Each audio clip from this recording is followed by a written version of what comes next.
Ian, yeah, I guess, look, the irony of you coming on now as my guest and I'm covering your show, but you knew James well, Ian, didn't you?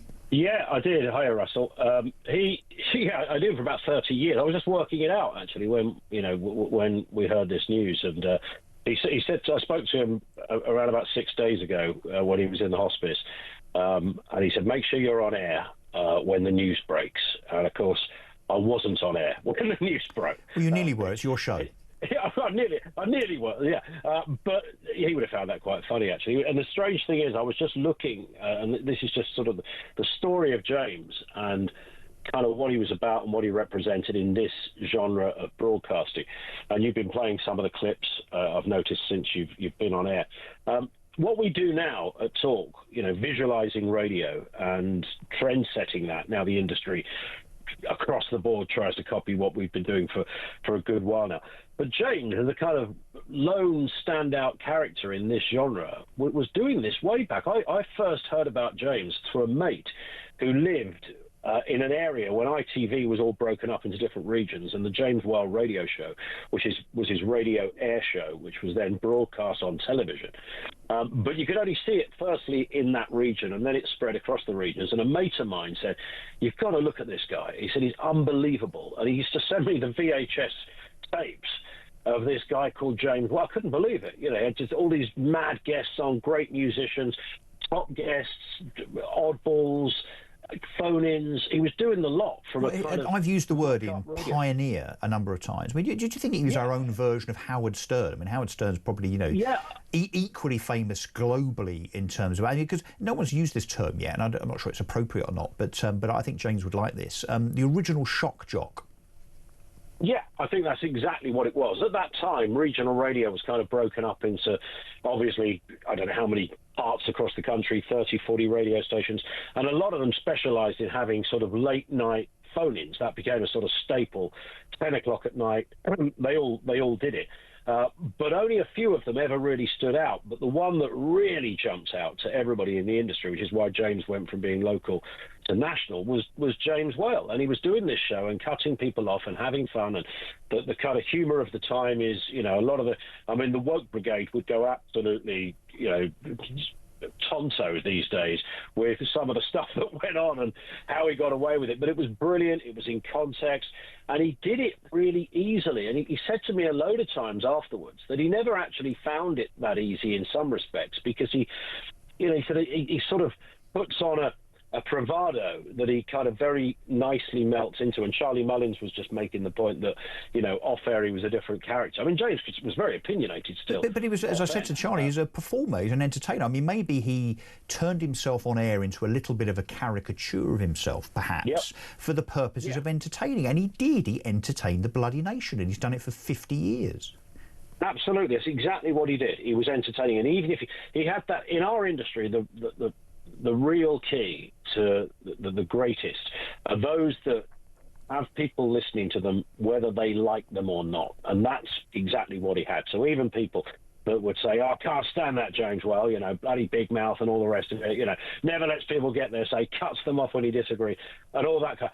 But they still listened. And that was the key, really. He had that sort of mesmeric quality that very few people have, that even if you couldn't stand any of his views, and he upset a lot of people over things like lockdowns and COVID and all the rest of it, but you still listen to the guy. Yeah, and I think, but Ian, people need to, he was entertaining. People need to realise that there was no script, there was no auto cue, there was no sitting there for 4 hours preparing a nice soundbite for 11 minutes into the show or 20 minutes before the show ended. This was completely and utterly instinctive.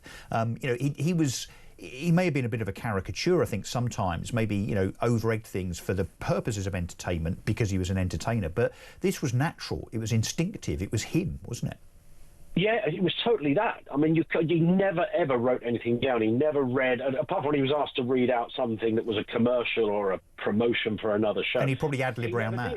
He'd probably ad-lib around that. And even ad-lib around that. Yeah, sometimes got in trouble for some of that as well, which was part of the kind of delight of his character, that he sort of just didn't care. The other thing that he could do, he could light up a switchboard half an hour before he came on air, so people were calling even before the show started, much to the annoyance of whoever was on before him, who was trying to get you would never want, going or something. You would never want, and maybe you were one of these people, you would never want to be on the show after him, because he'd build up an audience for you to lose, as they say.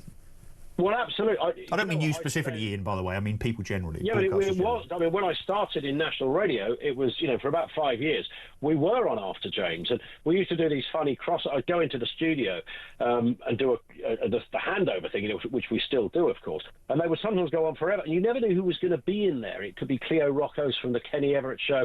It could be Peter Purvis from Blue Peter. It could be Terry Waite, the hostage. I mean, all these different people that were in there. You never knew who was going to be there. Alistair Campbell could be there. I mean, it was just madness. And then, of course, we had to do a show afterwards. And although it was a slightly different show, we were still picking up our switchboard. Would still be people going, off air, can we speak to James, please? And they'd have to go, no, he actually finished 45 minutes ago, but people... He should, of course, Ian, he's remembered as a radio guy, a radio broadcaster, that shock jock, if it's an appropriate thing to say. But, of course, he had a huge television career. I mean, I remember coming back from the pub when I was about 18 or 19 years old, and he was on Channel 4 at 1 o'clock in the morning. And, of course, he used to have this live audience and would rev them up and would, kind of dispense people if he didn't agree with them, in a very, very, a very straightforward way, should we say. And he used to get thrown off a lot of those shows. He got fired a few times, as I've said, and I say that as a tribute. I say that because I think he was the ultimate renegade, the ultimate rebel, and arguably the ultimate advocate of freedom of speech. I mean, look where we are now in that regard, Ian. I mean, if ever there's an advert for freedom of speech, it's James Whale MBE. Yeah, absolutely. And he was exactly that kind of character. And what's interesting, when he realised that his cancer was terminal, and he never hid any of that, he never felt sorry for himself. And I think that, and it's because I think we all think there that for the grace of God, and God, that was me, I'll be falling apart. And he never did. And Kevin O'Sullivan always said he was the most well-looking terminal cancer patient anyone's ever seen. You know what it was like, Russell, when you bumped into him. He just looked great forever. Even when I spoke to him, about a week ago, because he could hardly speak at this point, he was really down to a whisper, and he answered. I called him and he didn't pick up to start, and he rang me back about 2 minutes later, and I said, "Is that Bob Harris?" And he just started laughing, which apparently isn't the thing to do when someone's in that position, because he then started coughing, because I thought, oh my God. And he said, "You're going to finish me off at this moment, mate." And he carried that humour with the gallows humour. The gallows humour. I know, but you wouldn't expect it from. Well, you would expect it from him because he was authentic and robust.